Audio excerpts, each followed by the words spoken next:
It could be in your office, it could be while driving, you know, in Lagos. Would you like to share any memorable experience with us? Well, for me, I try to be as positive as possible. So I think for me, you know, I think for me, Lagosians are generally just happy, fun-loving people. So, you know, I always like the positive. So I've had various experiences where, you know, you see people who need things and they stop and they help you, you know, maybe a broken down car, a young lady, someone stops. And when you see maybe some 3-4 boys coming out, I mean, I remember seeing a situation where a young lady had a car, she had a tire, and some 3-4 boys coming out, and I'm sure she probably thought, oh, maybe they were coming to come and, you know, sort of her, and they went, they helped her, and, you know, that was it. So I think, you know, just to sort of, you know, always try and encourage the positive. I say there are lots of good things and positive things about us in Lagos and in Nigeria as a whole, because I think we do ourselves a bit of an injustice of not selling ourselves, the positive sides of ourselves. I mean, when you talk about Jamaica, people talk about jerk chicken and reggae. And they sell themselves so Andres. So, you know, so I think we need to sell ourselves a lot more, be a lot more positive. So that's what I'd say.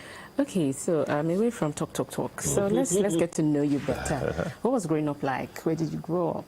I grew up in Lagos, so I'm a purebred Lagos boy. Where in Lagos? Son of Ikoyi? Well, Lagos Island.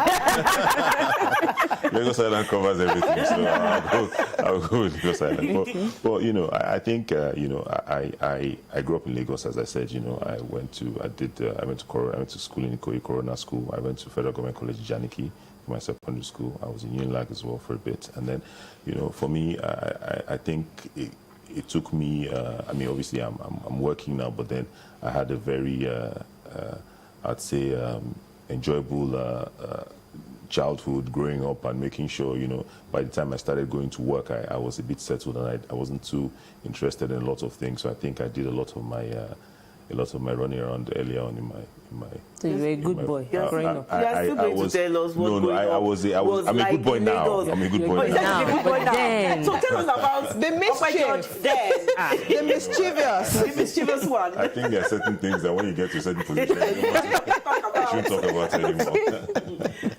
But whatever position you're in, you know, you have your childhood days, you know, which you can still share. It doesn't have to be a negative one. No, I think for me the value of hard work. So, you know, we have within our ministry, for instance, now we have a lot of young, dynamic, hardworking people. You know, one of the things I say is that, you know, I try as much as possible to ensure that they can be promoted. You can see them, they can be visible.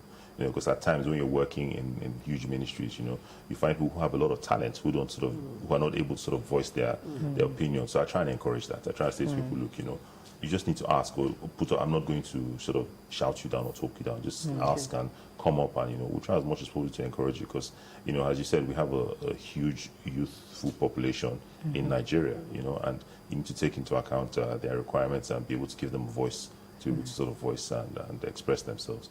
So I think for me, those are the kind of things I try and put, and I've got 3 boys as well, so I know that, you know, all the things I sort of did when I was younger, they probably do it to me times 2. So Lagos has evolved greatly. So what is there one thing that you grew up around or you grew up with that you'd like to see replicated today? I think it's coming back. So I think, you know, being able to sort of, as a child, get on your bicycle and ride your bicycle around Lagos, you know. So being able to walk around, you know. So I think we're constantly getting that back. So, you know, and I think also knowing your neighborhood and your community, being able to know who your neighbor is, and, you know that too, you know, and, you know, they say it takes a village to raise a child. So I think that was then. Well, I think still, I think it's something that we need to sort of continuously build on and ensure that we can. So for me, those are the things I'm hoping to sort of. Okay. Do you like music? And if you do, what kind of music do you listen to? You're going to sing for us. I'm going to tell him to sing. Yeah, well, I don't know if I can. I mean, maybe I'll have a career in singing. But I don't think you want to hear me sing. You may not invite me to the show again to hear me sing. So no, I don't think singing. But I mean, I do like music, Afro beats, obviously, you know, and R&B, you know, old school. So I like. What's your favorite? Which one?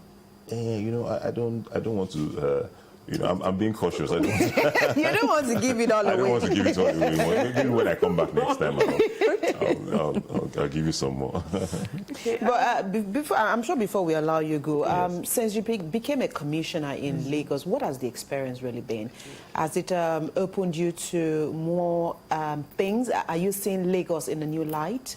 Yes, I am. I mean, it's you know, people at times feel we don't. There's not a lot of work that's done when you're in the public sector, you know.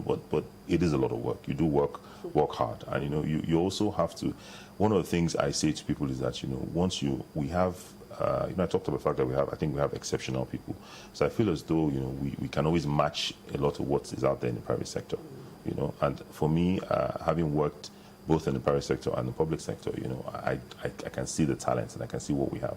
And I also know the sense of responsibility to ensure that, you know, you feel good when you know you've done something and you've impacted positively, you know, in someone's life, even if it's within your own small circle. But I think it's very important for you to be able to do that. So for me, the fulfillment of being able to sort of know that maybe one small decision you contributed